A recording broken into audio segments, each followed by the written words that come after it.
Baik, Assalamualaikum warahmatullahi wabarakatuh. Mari kita mulai webinar terkait Introduction to UI UX Design. Pertama-tama saya akan perkenalan lebih dulu. Nama saya Ashar Arihrona, mahasiswa dari Universitas Amikom Purwokerto. Program studi saya yaitu Teknik Informatika. Terima kasih telah meluangkan waktu untuk bergabung dalam sesi ini. Saya berharap materi yang telah disampaikan bermanfaat dan dapat menginspirasi teman-teman dalam mengeksplorasi UI UX Design. Untuk tujuan pembahasan kali ini, yaitu untuk memberikan pemahaman yang mendalam tentang konsep dasar user interface dan user experience. Melalui pembahasan ini, peserta diharapkan dapat memahami perbedaan antara UI dan UX, serta pentingnya kedua aspek tersebut dalam desain produk digital. Selain itu, materi ini juga bertujuan untuk menjelaskan proses desain UI UX yang mencakup tahapan-tahapan seperti riset pengguna, definisi masalah, wireframing, prototyping, desain visual, usability testing, dan iterasi. Peserta juga akan diperkenalkan pada prinsip-prinsip desain UI yang baik, serta studi kasus sukses yang menunjukkan dampak positif dari desain UI UX yang efektif. Terakhir, materi ini akan memberikan tips untuk menghindari kesalahan umum dalam UI UX, sehingga peserta dapat meningkatkan kualitas desain yang mereka buat. Nah, untuk poin materi yang akan dibahas, yang pertama adalah perkenalan mengenai apa itu UI dan UX. Yang kedua adalah perbedaan UI dan UX. Yang ketiga adalah apakah UI UX designer harus bisa coding. Yang keempat adalah pentingnya UI UX dalam desain produk digital. Yang kelima adalah proses desain UI UX. Yang keenam adalah prinsip-prinsip desain yang baik. Yang ketujuh adalah studi kasus sukses UI UX. Yang adalah tips menghindari kesalahan umum dalam UI UX. Mari kita langsung ke inti pembahasannya masing-masing. Yang pertama, pengenalan user interface. Nah, di sini user interface atau UI adalah semua yang berhubungan dengan tampilan atau visual design dari sebuah produk yang memungkinkan pengguna terhubung dan berinteraksi dengan produk tersebut. Perannya sangat penting karena bisa menjadi first impression pengguna dan bisa menjadi penentu produk yang kita buat. User interface bisa juga diartikan sebagai tampilan keseluruhan yang meliputi warna, tipografi, dan layout yang menentukan nyaman atau tidaknya suatu produk saat pengguna menggunakannya. Nah, di sini ada contoh user interface dalam kehidupan sehari-hari. Yang pertama, ATM. Contohnya seperti tampilan layar awal dengan pilihan bahasa, kemudian opsi seperti penarikan tunai, cek saldo, dan transfer antar rekening dengan tombol-tombolnya yang besar dan kontras, serta menampilkan informasi yang jelas untuk menghindari kebingungan. Nah, yang kedua itu ada VR atau virtual reality. Nah, contohnya seperti menu yang berbentuk melayang di dalam ruang 3 dimensi yang dapat dipilih dengan gerakan tangan atau perangkat pengendali VR. UI yang menampilkan peta, objek yang dapat diinteraksi atau tombol berbentuk hologram yang terlihat seolah berada di depan pengguna. Nah, yang ketiga ada website. Contohnya seperti sebuah e-commerce memiliki homepage dengan navigasi utama di bagian atas, yaitu menu kategori produk, banner promosi di tengah, dan kartu produk dengan gambar, harga, serta tombol add to cart di bawahnya. Selanjutnya ada Smart TV. Smart TV itu contohnya seperti menu berbentuk grid atau bar horizontal dengan icon aplikasi seperti Netflix, YouTube, dan lain-lain. Tampilannya biasanya minimalis dengan fokus pada konten visual seperti gambar, thumbnail, film, atau acara TV, agar pengguna bisa langsung mengakses konten yang diinginkan. Yang terakhir ada aplikasi mobile, contohnya seperti aplikasi pesan instan seperti WhatsApp yang menampilkan daftar chat di halaman utama dengan tombol New Chat mengambang di sudut bawah.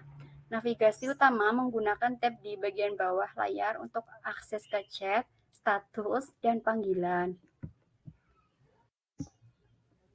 Nah, di sini ada end product yang dihasilkan dari user interface, yaitu ada mockup dan desain sistem. Desain sistem di sini tuh kumpulan panduan, aturan, dan komponen yang digunakan untuk membuat antarmuka pengguna secara konsisten dalam suatu produk digital. Ini mencakup elemen visual seperti warna, tipografi, icon, serta komponen interaktif seperti tombol, form, dan navigasi. Yang sebelahnya ada mockup, itu adalah representasi visual statis dari antarmuka pengguna.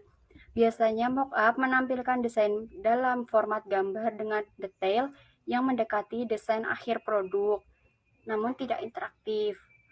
Mockup berfungsi untuk menunjukkan bagaimana elemen-elemen desain akan terlihat di layar. Kemudian ada pengenalan user experience. User experience atau UX adalah pengalaman pengguna dalam proses interaksi dengan produk atau suatu perangkat lunak untuk memberikan pengalaman, kemudahan, dan kebutuhan bagi pengguna saat menggunakan suatu produk tersebut, sehingga pengguna merasa mudah untuk menyelesaikan tugas yang dilakukan. Seorang user experience atau UX berperan penting dalam meriset problem yang banyak dimiliki pengguna dan juga harus memastikan bahwa web atau aplikasi yang dibuatnya dapat dengan mudah digunakan dan nyaman oleh pengguna. Contohnya yaitu seberapa mudah proses checkout saat berbelanja online.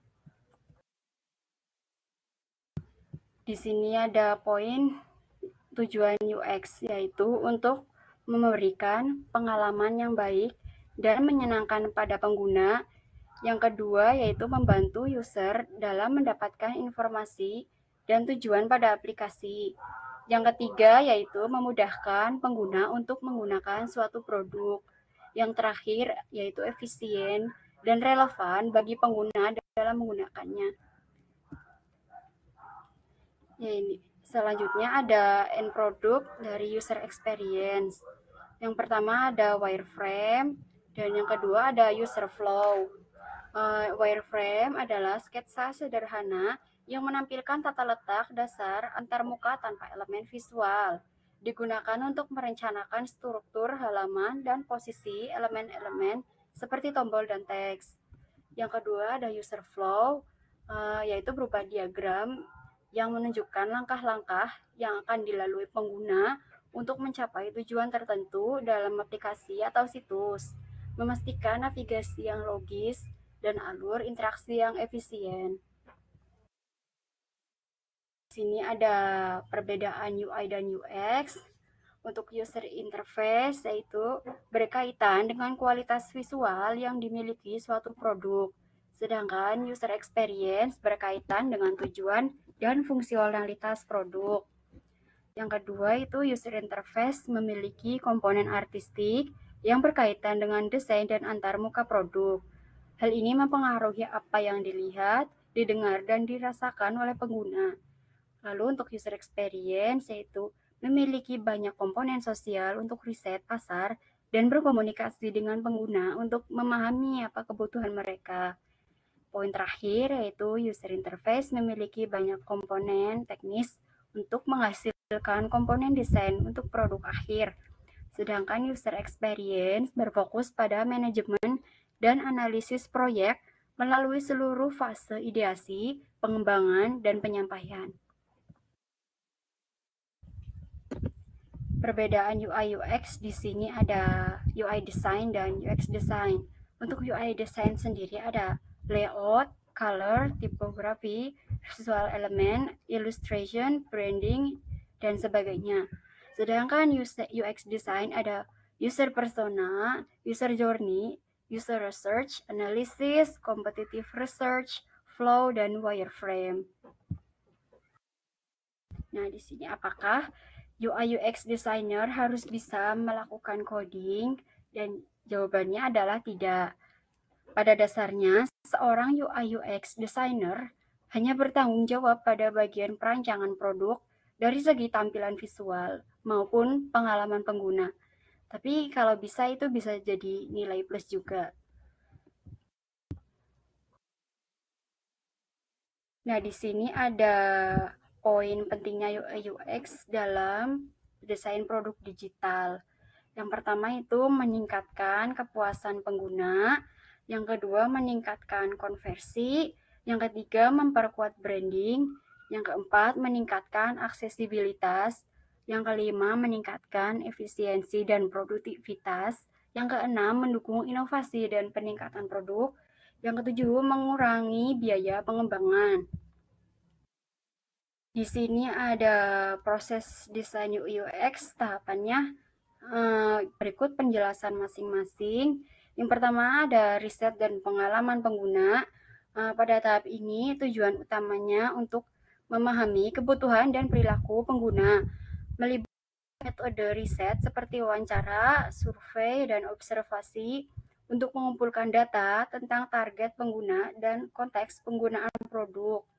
Yang dihasilkan itu persona, journey, atau insight lain yang dapat digunakan untuk membentuk solusi desain.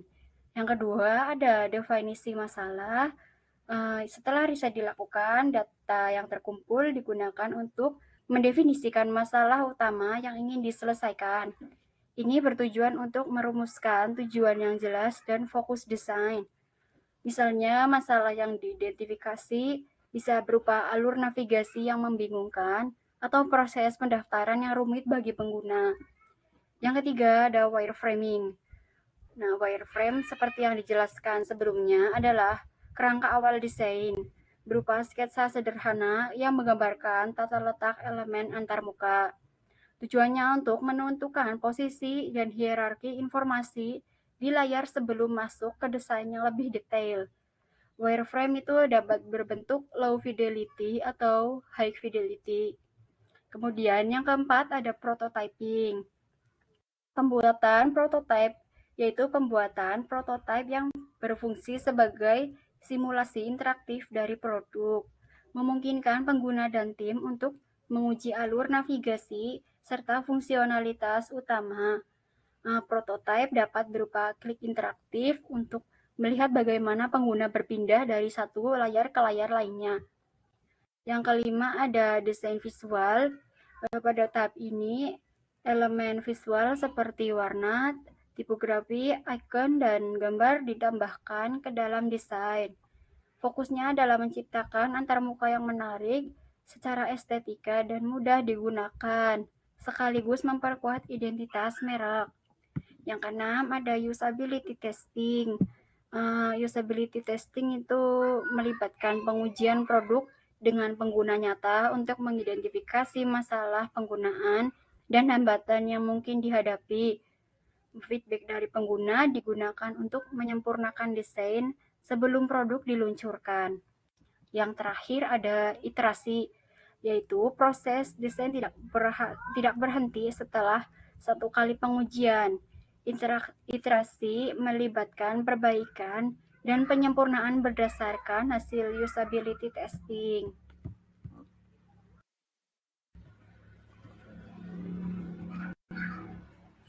Kemudian kita akan membahas mengenai prinsip desain UI yang baik, yaitu ada A berupa konsistensi, mengacu pada penerapan elemen desain yang serupa di seluruh aplikasi atau situs web untuk menciptakan pengalaman pengguna yang teratur. Misalnya penggunaan warna, font, atau tata letak yang sama pada semua halaman membantu pengguna memahami antarmuka dengan lebih cepat. Yang B ada hierarki visual, yaitu untuk menentukan urutan prioritas dari elemen-elemen dalam antarmuka. Elemen yang lebih penting biasanya dibuat lebih menonjol melalui ukuran, warna, atau posisi, sehingga memudahkan pengguna untuk menemukan informasi yang relevan dengan cepat. Yang C ada simplicity atau kesederhanaan, yaitu mendesain antarmuka dengan mempertahankan elemen-elemen yang penting dan menghilangkan yang tidak perlu. Kesederhanaan membantu pengguna fokus dalam tugas utama tanpa merasa terganggu oleh elemen yang tidak relevan. Kemudian D yaitu feedback, yaitu memberikan respons terhadap tindakan pengguna, misalnya dengan menampilkan pesan konfirmasi, animasi, atau perubahan visual. Feedback membantu pengguna memahami apakah tindakan yang mereka lakukan berhasil atau tidak. Yang ada aksesibilitas, yaitu memastikan bahwa antarmuka dapat digunakan oleh semua orang, termasuk mereka yang memiliki keterbatasan fisik atau kognitif. Ini bisa melibatkan penggunaan teks alternatif untuk gambar, kontras warna yang cukup, dan navigasi yang mudah dengan keyboard. Yang F ada navigasi yang mudah, yaitu desain harus memungkinkan pengguna untuk berpindah dari satu halaman ke halaman yang lain atau menemukan informasi dengan cepat dan tanpa hambatan. Menu yang jelas, struktur informasi yang baik, dan tautan yang terlihat adalah contoh elemen navigasi yang baik. Yang G ada estetika yang menarik, yaitu menggabungkan elemen desain visual yang menarik agar antarmuka terlihat menarik dan memberikan pengalaman pengguna yang menyenangkan. Namun, estetika juga harus tetap fungsional dan tidak mengganggu usability. Yang H ada responsive design, yaitu desain harus dapat menyesuaikan diri dengan berbagai ukuran layar dan perangkat, sehingga antarmuka tetap nyaman dilihat dan digunakan di semua perangkat, baik itu komputer, tablet, maupun ponsel. Yang I ada penyederhanaan alur tugas, yaitu memastikan bahwa semua pengguna dapat menyelesaikan tugas atau mencapai tujuan mereka dengan langkah yang minimal. Alur tugas yang sederhana dan meningkatkan efisiensi akan mengurangi kebingungan pengguna. Yang terakhir ada penggunaan ruang putih atau white space. Ruang putih digunakan untuk mengelompokkan elemen dan memberikan jeda visual. Ini membantu antarmuka terlihat lebih rapi dan meningkatkan keterbacaan serta fokus pada elemen-elemen penting. Nah, berikutnya ada studi kasus sukses dari UI UX, yaitu Spotify. Desain UI UX Spotify merupakan contoh yang kuat dari bagaimana pengalaman pengguna yang baik dapat meningkatkan keterlibatan dan kepuasan. Dengan fokus pada antarmuka yang intuitif, personalisasi, responsivitas, dan integrasi sosial, Spotify berhasil menciptakan platform yang tidak hanya menarik secara visual, tetapi juga sangat fungsional. Hal ini membuktikan bahwa investasi dalam desain UI UX yang baik sangat penting untuk kesuksesan produk digital. Nah, kemudian ada tips menghindari kesalahan umum dalam UI UX. Yang pertama, elemen harus konsisten. Jangan pakai elemen yang tidak konsisten, seperti bentuk yang berubah-ubah di setiap halaman atau tombol dengan animasi penuh. Gunakan gaya elemen yang sama di seluruh situs web untuk memudahkan pengguna mengantisipasi interaksi dengan situs. Yang kedua, ada tombol yang bervariasi. Jangan membuat semua tombol memiliki warna yang sama.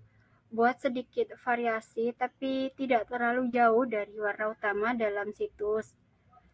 Buat tombol utama yang berbeda untuk mendorong pengguna mengklik elemen yang menjadi prioritas. Yang ketiga, ada font yang ideal. Jangan gunakan gaya font yang sama untuk semua teks. Atur judul halaman lebih besar, subjudul yang lebih kecil dari judul utama, dan gaya paragraf yang normal sekitar 11-12 poin agar mudah dibaca oleh pengguna. Yang keempat ada pengaturan elemen.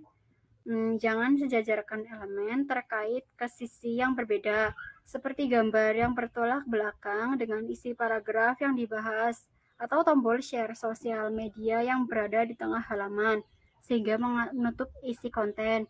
Cobalah untuk selalu menyelaraskan elemen terkait ke sisi yang sama dan menghubungkan sesuai dengan visual yang proporsional.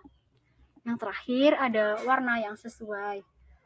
Kontras yang rendah dalam paduan warna di website membuat tampilannya kurang menarik dan terkesan outdated.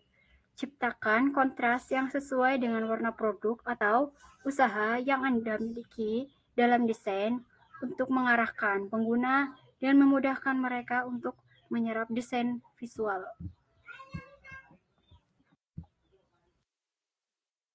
Untuk kesimpulannya, yaitu dapat disimpulkan bahwa UI dan UX adalah dua elemen yang saling melengkapi dalam menciptakan produk digital yang sukses. UI berfokus pada aspek visual dan interaksi, sementara UX lebih menekankan pada pengalaman pengguna secara keseluruhan. Meskipun desainer UI UX tidak diwajibkan untuk memiliki kemampuan coding, tapi pemahaman tentang hal tersebut dapat menjadi nilai tambah. Pentingnya desain UI UX yang baik tidak dapat dipandang sebelah mata, karena dapat meningkatkan kepuasan pengguna, konversi, dan branding produk. Proses desain yang terstruktur dan penerapan prinsip yang baik sangat penting untuk mencapai hasil yang optimal. Studi kasus seperti Spotify menunjukkan bahwa investasi dalam desain UI UX yang baik berkontribusi pada keberhasilan produk digital. Dengan menghindari kesalahan umum dan menerapkan pengetahuan yang diperoleh, desainer dapat menciptakan produk yang tidak hanya menarik, tetapi juga memberikan pengalaman pengguna yang memuaskan. Terima kasih atas perhatiannya. Apakah ada pertanyaan?